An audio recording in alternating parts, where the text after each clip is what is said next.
Alright, it's been a very long time since I've done any video of any sort, so new year, kind of getting into some new habits. My VR6 Corrado has been sitting for a long time, requiring some work. I'm finally going to get started on that today. What we're going to be attempting to do today is to replace the gas tank. You see, apparently, if you aren't very careful, when you reinstall your factory CD changer and you stick the bolts into the floor of your trunk, you can actually hit the gas tank and make a hole in it, which is what I did, apparently. So I'm going to be replacing the gas tank. Got another one ready to go in that I sourced up in Los Angeles and have had it treated and cleaned, and it's ready to go. So I'm going to get into that, taking out the old fuel tank, replacing that, and there are a couple of sensors up in the front end of the Corrado that we got to replace as well. So going to get into that today. Hopefully by the end of the day we'll have a working Corrado again, and then we get into the minute details of having it smog tested. So that's a story for another day, but today we got our work cut out for us. And of course, Lily and Luna are going to help as they're keeping an eye on our neighbors that are riding their motorcycles and ATVs. So here we go. And, one other thing, for those who are wondering, yes, it is a typical Corrado. It has a long grocery list of issues that need to be worked on. The fuel tank is just one of them, and that's the one that is currently preventing me from actually driving it down to pass our lovely California emissions tests, which require that the evaporative fuel recovery system be pressurized and not leaking. Well, because I have a hole in the gas tank, it is indeed leaking. So that gas tank's got to come out and either get repaired or put in another one. Well, I happen to have another one because, you know, Corrado guy, I'm hoarding parts. I actually got this from one of my Corrado friends up in LA, so thank you for that. But the other list of things that needs to be done on this car. So I've been fighting the AC system for a number of years. It is still not working yet. I have a new condenser for it, which was a royal pain in the neck to get. But those of you who might happen to have an early 93, that is the distributor motor VR6 93, not the coil pack, because the AC systems are different if you didn't know. But the AC system for the early 93 VR6, you can get the condenser at AutoZone, and it's part number 7-4685. It is $429, but they are still available new. I need to get in there and adjust the Phoenix Engineering billet machined headlight adjusters for my E-codes, so that's going to be happening. I need to do some simple cosmetic stuff like restringing the leather on my steering wheel. I've got a period correct New Speed Momo steering wheel in the car, and it's starting to come apart, so I'm going to restring that. As I mentioned before, I need to do the fuel filter. We are going to be getting in there and putting in a power steering cooler in line with the stock power steering lines. You may have noticed, if you ever track your car, that the power steering does get really hot and it will boil and overflow. So putting in a cooler will really help that. I was able to find a cooling unit off of a Volvo at the wrecking yard. Pretty small unit. It'll tuck right up inside the bumper and have great access there. I, in the process of working on the car the last time, messed up my hood cable. I've had a really bad run with hood cables. This is like my 7th hood cable, but now I have an idea of what I'm doing on this. So hopefully this last hood cable will be the one that takes me through the next 10 years or so. If it doesn't, I've got a spare. And I do need to replace one of the knock sensors. I've already replaced one of the sensors down there. The other is falling apart completely. There's one on the front of the block and one on the back of the block. And of course, I mentioned there are some fuel lines. The rubber lines need to be replaced at some point in time. I'm guessing it was probably me and I just don't remember this. The factory fuel filter connectors were damaged, and I just took them off and replaced them with regular fuel lines with hose clamps. So that makes life a little bit easier when I do have to change the fuel filter. Not that I have changed it in the last 8 years or so. it's time, going to be replacing it. And last but not least, the car is looking a little tired because she's 25 years old and she's got 200,000 miles. Now, with my previous Corrado, I waited until we hit 300,000 miles before I gave her body and paint work and treated her to a restoration. And as you probably know, that was pretty ill-fated because that lasted a few months before I drove her off a cliff in Malibu and had a Ferris Bueller moment, killed the car, had to start over. Well, this one's not too bad. She had a little bit of a ding a little over a year ago. Somebody drove into me on the way into SoCal Euro back in September of 2018. Took me about 6 months to find a replacement fender and an E-code glass lens and a few other things that I needed in order to get it back together. I was able to replace the radiator core support with another one in fairly decent shape, so it's coming along. But she does need some love on the cosmetic side, so whether I do a full paint job or we go around and do some paintless dent removal first and a little bit of body work to just make sure she's really straight, and we do a full body wrap, that remains to be seen, but we're going to get into that coming down the line. So a lot of work to be done. Oh, and the radio. Yes, I replaced the factory radio with a drop-in. It was from a company that makes radios for professional semi-trucks. And this one has the proper green illumination to match the factory illumination, which I love. It also has Bluetooth and USB, so I can plug my iPhone into it and run other things like that. And best of all, it sits flush with the dash, as period correct radios should. So it was really great. I loved it. It was working awesome. And then one day this past year, it just didn't turn on. So I'm going to be getting into there. I've already pulled it out. I haven't started testing it yet, but I'm going to pop the factory deck in place just to make sure that power is not an issue, and if there's a power issue, then I'll get back into there and see what's going on with that. Hopefully it's just something very simple like a fuse on the back of the radio, because that does exist, and we'll have everything fully functional. The goal is to have everything ready and up and good to go by April, so we'll see how successful I am with that. The next SoCal Euro hangout is coming up in April, and I want to have her ready for that.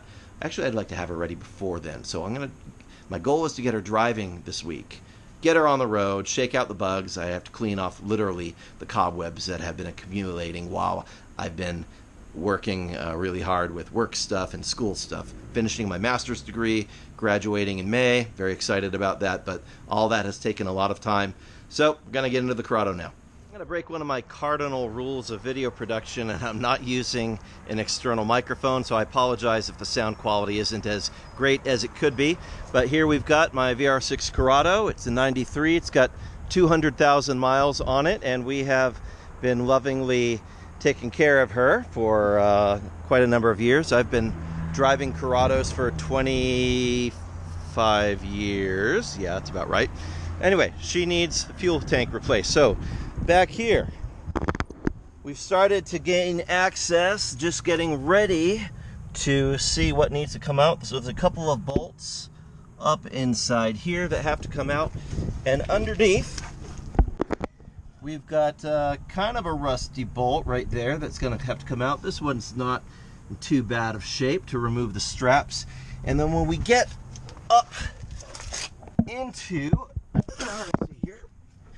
section up here, there are some additional hoses and connectors that are going to have to come undone to release this leaky fuel tank. We'll also be replacing this fuel filter. Not sure when it was replaced last, but I think I did it last in about 2012, and definitely looks like the rubber connectors could use some refreshing, so we're going to be replacing a few things in there. Pardon the cobwebs. I started to do this work a while ago and then had to put it aside. We're coming back to it now after, well, a long time, but we're going to get into this today and see how much progress we make. Of course, one other thing that we're going to need to do before we get the tank out is we are going to have to clear everything out of the trunk so that we can detach the fuel pump and all of the wiring and any hoses that are up in the top, and the access is underneath the subwoofer, the factory CD changer, and I've got a wheel back here. So we're going to get all that out of the way first. Here we go.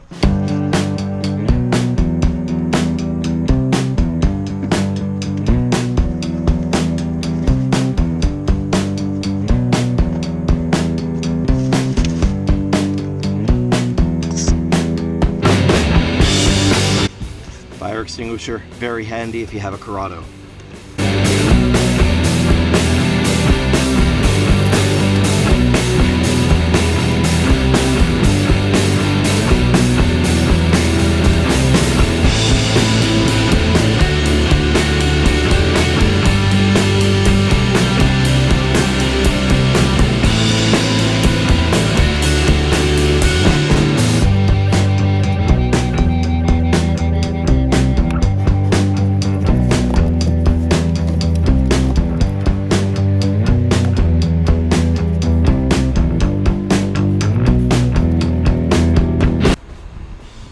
One of these is probably the offending screw that has punctured the top of my gas tank. So we're gonna see which one it is, but based on where the fuel neck is, I'm guessing it's this guy right under there. So we'll see. All right, that carpet's out of the way. Next is we got to remove these 3 screws to get access to the fuel pump and disconnect that.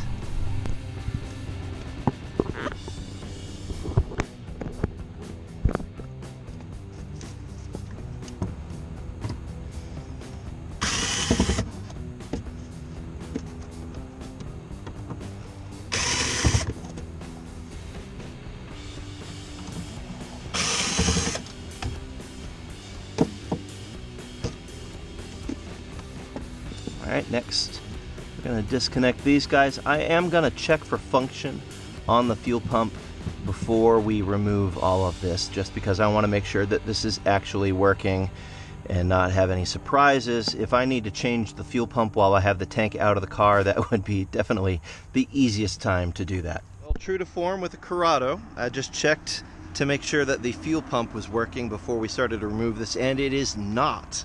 And this is a fuel pump that I just replaced about a year ago.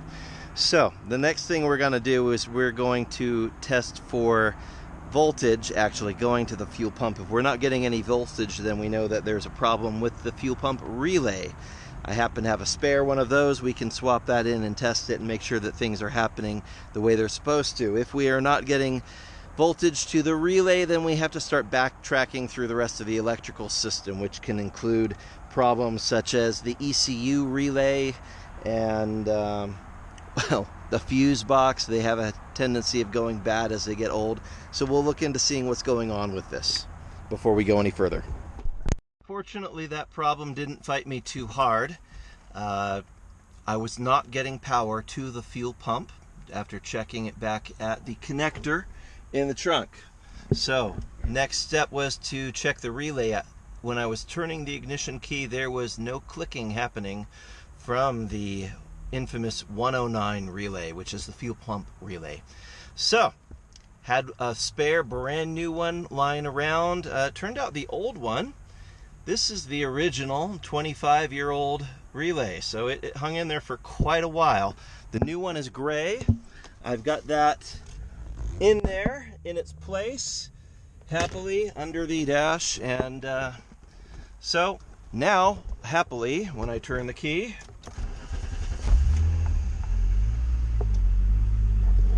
fires to life as it should. So we know we have a working fuel pump, everything is tasty and ready to go, and I'm gonna go ahead and start dropping the fuel tank.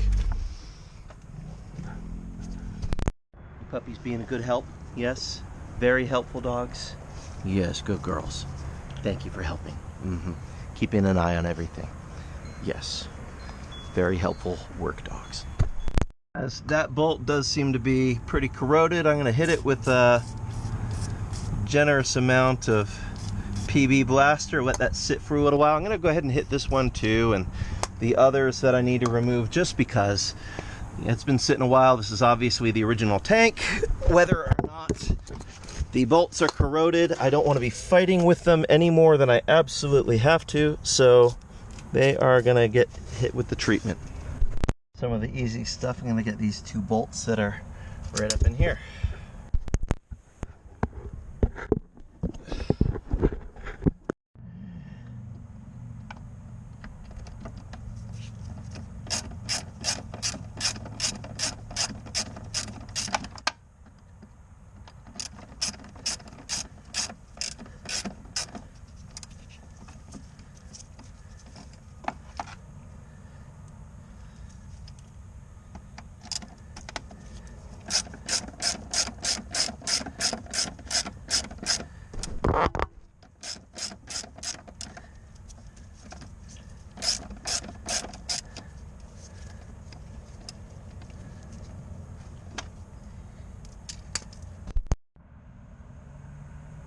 All right, next we're gonna get this one here, just a fiddly little hose at the bottom of the fuel neck.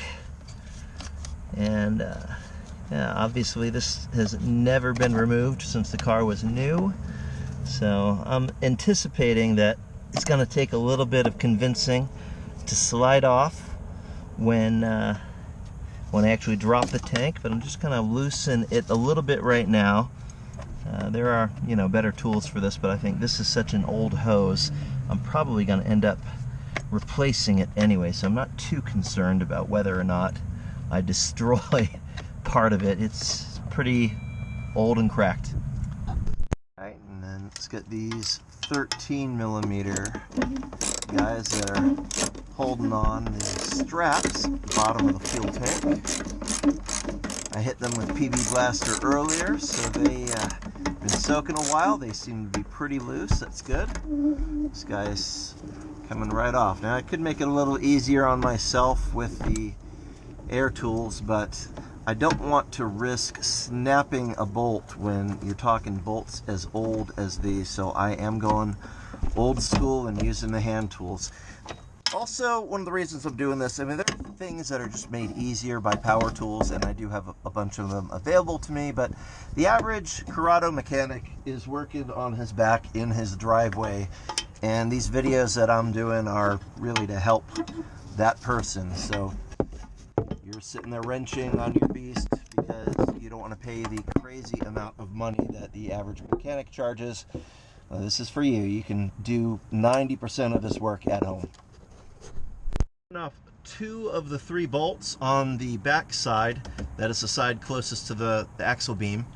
I have not taken off these ones yet, but I left one of the bolts in place by the axle beam just so that this thing wouldn't swing down and hit me in the face as I was working underneath it. So we're leaving that in place as I loosen these ones. I'm not going to remove them all the way just yet, just loosening them. Doing this on your back obviously is different than in a shop. You might have transmission jack or something convenient that you could use to support this. And in just a moment, I'm actually going to grab... Ooh, that one was tough. Glad I did not use power tools. That might have killed that one.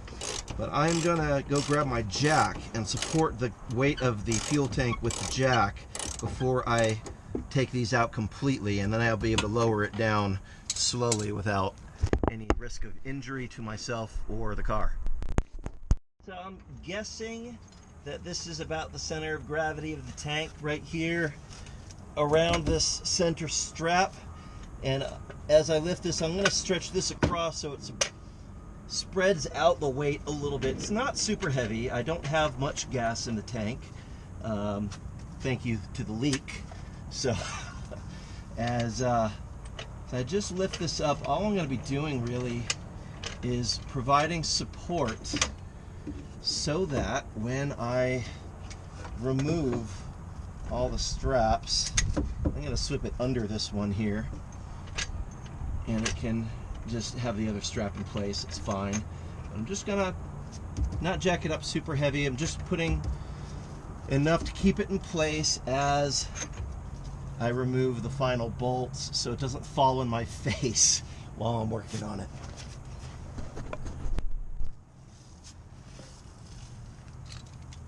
We'll go ahead and take out that back one first.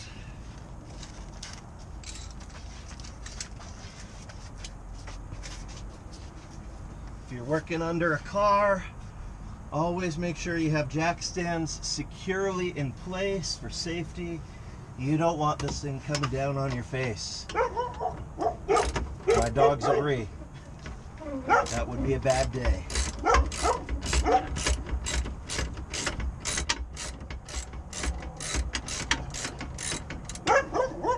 Alright, that one is just about ready to release. Okay.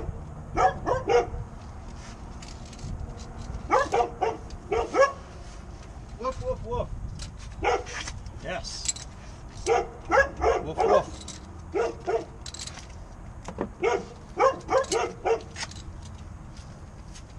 And got these last two. Now what's going to happen as I remove these last two is the dogs are going to bark like crazy. So I'm going to take care of that. Everything, the straps are released, so we can start lowering this. We're going to have to keep an eye on stuff like this hose here and make sure everything up here is out of the way. There's a liner in here. We want to make sure it drops free as everything comes down. So I'm going to go ahead and release this gasket here and make sure that we're not going to have anything holding up the fuel filler tank assembly as it pops down. And we should be able to start lowering it and releasing the hoses that will be holding this guy in place.